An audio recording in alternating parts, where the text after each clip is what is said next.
Victoire de Marc Webber devant Fernando Alonso et Sébastien Vettel. Tel est le podium du Grand Prix d'Espagne 2010.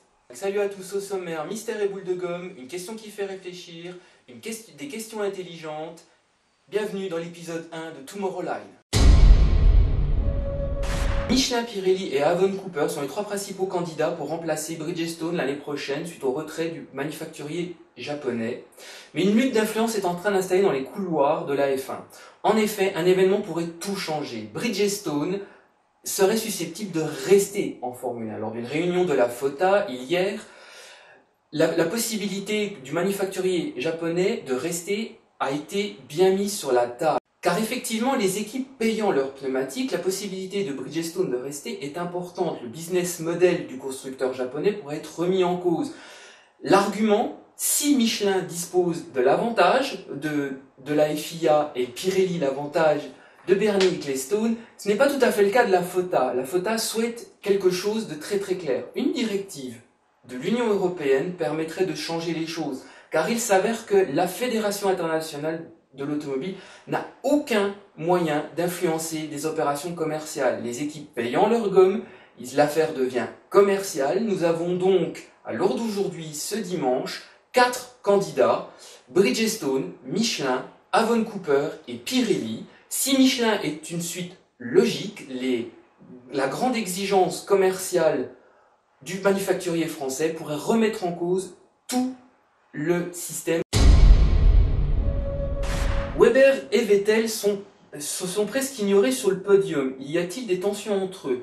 Vettel a été beaucoup plus déçu que Mark Webber sur le podium, soyons clairs. Il faut dire que sa course n'a pas été exceptionnelle. D'un côté, le pilote allemand a bien démarré, mais ensuite il y a eu des problèmes au stand, et enfin Hamilton lui a passé devant, et ses problèmes de frein en tout début de course. Le pilote termine 3e, mais il n'était 4e deux tours avant. Je pense que plutôt que Mark Webber est un pilote qui, dans son ensemble, fait une course ou 2 courses flamboyantes, inattaquables, intouchables. Vettel, de son côté, avait la voiture pour terminer 2e. Il peut être que profondément déçu de terminer 3e, quoi qu'il en soit. Mais il n'y a pas véritablement de tension entre les deux. Les deux travaillent ensemble dans l'équipe Red Bull. Reste un détail très important. Mark Webber a annoncé que Christian Horner, le patron de Red Bull, leur a annoncé que jamais ils n'auront droit à une autre voiture de ce type sur ce type de circuit.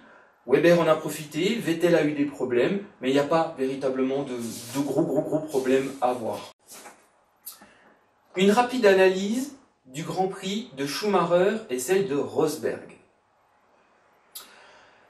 Je pense qu'il faut relativiser les choses. Dans un premier temps, Schumacher est très bien parti sur la grille de départ, ce qui n'a pas vraiment été le cas de Rosberg. Le vendredi, Rosberg a eu beaucoup de problèmes de baquet en l'occurrence, alors que Schumacher était très très bien.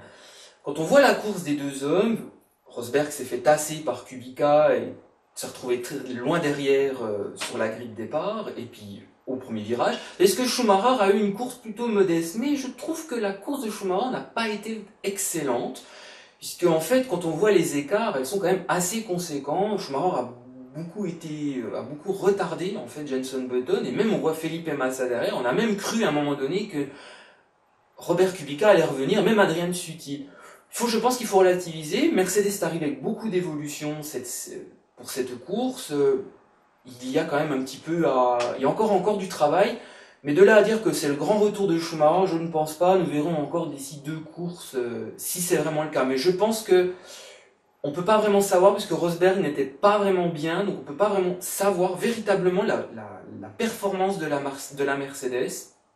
On saura d'ici 2 courses, parce que Monaco n'étant pas un exemple. On a pu lire ces derniers temps que Red Bull remplacerait Webber par Raikkonen ou Heidfeld. La saison prochaine, est-ce que sa domination du week-end pourrait lui sauver justement sa carrière dans l'équipe? Je ne pense pas que véritablement ça pourrait lui sauver sa carrière dans son équipe Red Bull. Par contre, ça peut être très très bien pour lui. Je pense que Mark Webber est un bon pilote, comme je l'ai expliqué jusqu'avant, sauf que c'est un pilote qui peut être flamboyant pendant une ou 2 ou 3 courses, pas plus.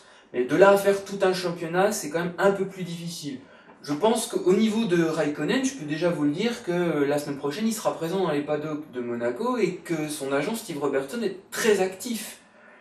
justement dans les paddocks de Catalogne. Donc de là à faire des constats, tout dépendra aussi d'une chose principale, quel sera le moteur Red Bull en 2011. Si c'est le moteur Renault encore, nous ne saurons pas. Si c'est un moteur Mercedes, comme il se susurre dans le paddock, là, ça sera une toute autre raison, mais je pense que Raikkonen pourra revenir, Eiffel peut-être un peu moins. Est-ce qu'après Vettel acceptera, Vettel n'a qu'un contrat pour 2011, et une option pour 2012, est-ce qu'il acceptera de rester face à Kimi Raikkonen? On ne sait pas, mais en tout cas, Red Bull est très très actif au niveau marketing. Un grand plan de communication d'ailleurs est en train d'être fait et quasiment finalisé à l'heure d'aujourd'hui. Que penser du pré-contrat de Robert Kubica, voire même on a encore vu Sutil très optimiste en course, et même en qualif. Ce week-end, parle-t-on d'un volant pour lui chez Mercedes en 2011? Alors pour le contrat de Kubica, je sais que ça fait beaucoup parler. C'était d'ailleurs Tomorrow News F1 qui avait annoncé l'information il y a une semaine via Dimitri Papadopoulos. Il faut être très prudent parce qu'en fait il se trouve que Ferrari étant peut-être probablement en train de se chercher, Robert Kubica est une très bonne alternative à deux niveaux. Dans un premier temps, il est moins cher que Robert Kubica est moins cher que Felipe Massa. Dans un deuxième temps, il est tout aussi performant. J'ai lu il n'y a pas longtemps sur un des commentaires que Robert Kubica n'est peut-être pas assez bon ou ces choses-là.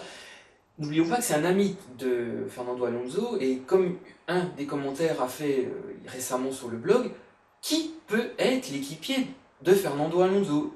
Qui d'autre que Robert Kubica? Maintenant, Renault va tout faire pour justement garder son pilote polonais.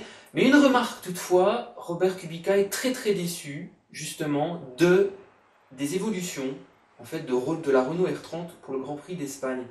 Donc soyons prudents, on a encore le reste de la saison, le pré-contrat se termine le 15 juillet, on verra d'ici là, mais il faudra regarder aussi Felipe Massa, qui n'a l'air d'être transparent depuis déjà 2-3 courses.